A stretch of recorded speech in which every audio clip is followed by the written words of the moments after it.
Bamenda man, your Ekuna man, your Ngi man, your Bakuri man, and proudly so, your Anglophone brother. You're welcome on this platform. I hope everything is okay. Appelez-moi l'homme le plus noir de la terre, Sa Majesté Sénateur Cletus, l'Onze. Ici c'est la justice, ici c'est la vérité. On peut se tromper, parce que nous sommes des êtres humains. On est faillible. Mais ici, les amis, on se trompe de bonne foi. Oui. Samuel Eto'o, il a volé, il a détourné l'argent. Il a fait ceci. Samuel Eto'o, fils, c'est celui qui est venu couper les rétrocommissions sur les travaux de finition du siège de la Fédération camerounaise de football. Les autres avaient tablé le budget à combien? 3 milliards 50 millions. Eto'o, fils, est venu travailler ces trucs-là, renégocier cela, et la FECAFOOT va débourser combien? 1 milliard 50 millions. Pourquoi est-ce qu'il n'est pas apprécié par rapport à cela? Si c'est quelqu'un qui voulait être dans les micmacs, dans les deals, détourner de l'argent, mais 2 milliards, c'est quand même beaucoup d'argent. Il devrait dire, ok, sur cet argent, je prends 1 milliard, vous partagez le reste, parce que c'est moi le président. Mais il dit, stop. Non, on va renégocier parce que c'était un mauvais deal. Est-ce que vous avez vu ces gens-là apprécier Samuel Eto'o, fils? Ils passent plutôt leur temps à insulter. Oh, la fédération a fait ceci, regardez. Ce qui a changé, c'est la peinture noire qu'on a mis. Le mec a amené la caméra ou les caméras, si vous voulez bien, de la fédération camerounaise de football dans ce bâtiment. Et ils ont fermé les becs. That's the reason why je vous dis ici que ces gars-là sont des corrompus. C'est des manipulés. L'espace cybernétique camerounais truffu des nullards, des vauriens, des manipulateurs, des bandits, des roublards. Oui, chacun pense que oui, j'aurai l'argent rapidement, je vais faire ça, après on va m'appeler, on va me donner un peu et j'essaye de titiller autres. Non, but speak the truth. If the thing is that work is not being done there, say it clearly. Say it clearly with proofs. Not that each time you say one thing stupid, he comes out and prove you wrong. Voyez un peu. Il vient, c'est-à-dire qu'il les humilie tout le temps. Vous savez dire que quoi? C'est la détestation. Ils sont dans quelque chose qu'on appelle l'anti-Eto'o primaire. Il suffit qu'on prononce le nom d'Eto'o pour qu'ils disent que ça ne va pas. Ça ne marche pas. C'est pas bien. Comme si ça allait bien hier. Je vous parle toujours de ce livre de Charles Ateba Eyene, les amis. Le mouvement sportif camerounais pris en otage par des braconniers. This book is very important for you. C'est sorti en 2011. Eto'o est devenu président de la FECAFOOT en 2021. Donc, 10 ans avant qu'Eto'o n'arrive à la tête de la fédération, le livre ça avait été publié. Le mouvement sportif camerounais pris en otage par des braconniers. Tout ce qui arrive aujourd'hui, tout ce qui arrive aujourd'hui, tout ce qu'on est en train de voir, on est en train de commenter là, c'est dans ce livre. C'est ici. Ateba Eyene a parlé de ça. Il a dit ça. Et c'est en train de se produire là. Les gars là, ils ne veulent pas de révolution, hein. Ils ne veulent pas de changement. Hein. C'est-à-dire qu'ils sont contre tout changement parce que ça va les mettre mal à l'aise.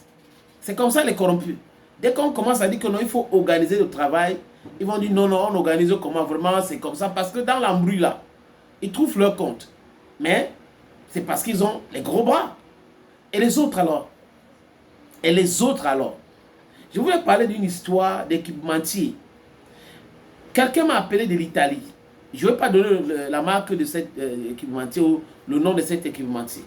Qui voulait habiller les équipes de MTN Elite One. Et tout. Gratuitement. Mais, ils ont vu ceux qui organisaient la ligue à l'époque. Il dit qu'il a rencontré Semengue. Semengue a dit que c'est une très belle idée. Semengue lui a envoyé discuter avec ses collaborateurs. Les gars ont bloqué le deal. Jusqu'à un jour, il rencontre donc Semengue. Semengue lui dit, mais c'était comment? Semengue lui raconte que voilà ce qu'on m'a dit par rapport. Il dit, c'est faux, voilà, voilà, voilà. Et Semengue a mis la main sur la tête. Je ne suis pas un fan de Semengue par rapport à tout ce qui s'est passé dans l'histoire du Cameroun. Mais seulement, ce sont des faits. C'est des histoires réelles que les gens racontent. Et on voit que la plupart de ces gens-là ont été balayés aujourd'hui. Quand vous parlez de la liste des dirigeants qu'on a sanctionnés, vous voyez que c'est quoi?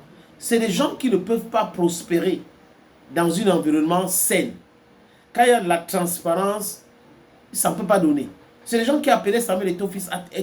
S'il te plaît, mon équipe ne peut pas descendre en deuxième division. Il faut tout faire parce que c'est nous qui contrôlons le football. Voilà comment les gars fonctionnaient. Et on ne vous dit pas assez. À l'époque de Iya Mohamed, il y a une saison, rappelez-vous les amis, où la commission de homologation a homologué un match et donné 3 points à 2 équipes. Donc, 2 équipes ont joué, il y a eu un problème. On les a donné 3 points. Oui, ça c'est arrivé dans ce pays.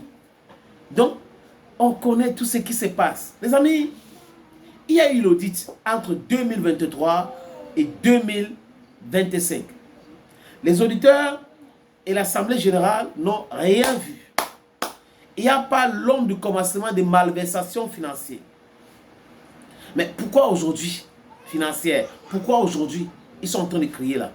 Parce que les anciens employés de la Fédération camerounaise de football, qui sont dans ce complot avec les politiciens, et cet footballeur qui fait plus de la politique aujourd'hui, et il ne s'occupe pas réellement de sa carrière, veulent voir Samuel Eto'o tomber.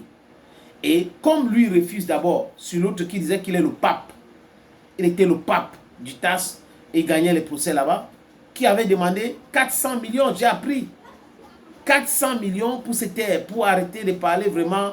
Et les autres demandent leur part parce qu'ils savent qu'il y a beaucoup d'argent dans le football. Mais le mec qu'on appelle Samuel Eto'o avait dit, avant son élection, quand il battait campagne, qu'un aîné qui vole est comme un sorcier. Il sait lui-même qu'il est le directeur général de la météo à ce qui concerne les informations sur les réseaux sociaux au Cameroun. Donc le jour où il va glisser, il sait qu'on va le piétiner. Et il sait aussi que s'il ne fait pas attention à lui, il sera piégé. Mais comme il est très prudent, ça fâche, ça énerve. Tous les jours, on va faire ci, on a fait ça. Pourquoi il a fait ceci? Il a fait, voilà, il est ruiné. S'il n'est pas ruiné, pourquoi il est là? Il n'a rien. Après, il monte. La même chose. Donc, les amis, la guerre contre Samuel Eto'o fils est politiquement motivée. Mais il y a une deuxième catégorie de personnes. Des gens, honnêtement, qui sont juste des aigris. Des gens qui détestent Samuel Eto'o fils juste parce qu'il a réussi sa vie. Comme pour dire que si eux ils n'ont pas réussi, c'est ceux qui ont réussi qui sont à l'origine de leurs problèmes, de leurs difficultés dans la vie. So that's exactly how you have to see these people. Every single thing, all the battles you know against Samuel Eto'o fils are politically motivated. These so-called bloggers, influentials, they are being paid to tarnish the image of this guy. That's how it works. And we know it. They are not serious. And some journalists in Cameroon also are in the jail. Thank you, friends. And on a look at now. Now, Bamenda man.